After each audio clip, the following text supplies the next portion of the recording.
Mwanamke ambaye unapambana na PCOS, fahamu kwamba unapambana na changamoto hizi 4. Changamoto ya kwanza kabisa, utaona nywele zinaanza kunyonyoka. Hivyo basi, usipambane kutengeneza nywele, tibia PCOS.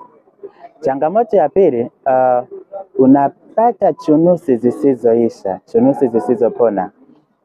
Usihangaike sana kutibia chunusi, usihangaike sana kutumia krimu, wala usihangaike sana kutumia sabuni, maana hautapata matokeo. Tibia PCOS.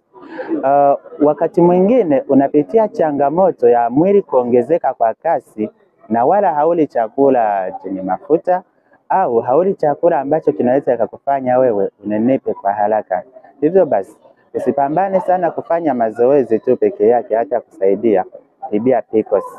Changamoto ya 4, unapitia hormone imbalance.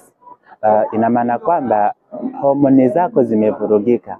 Usipambane kutibia hormone, tibia PCOS, kwa sababu PCOS ndio inazaa haya yote na kufanya wewe ukose amani. Kitu cha kwanza kabisa, watu wengi hawakielewi PCOS maana yake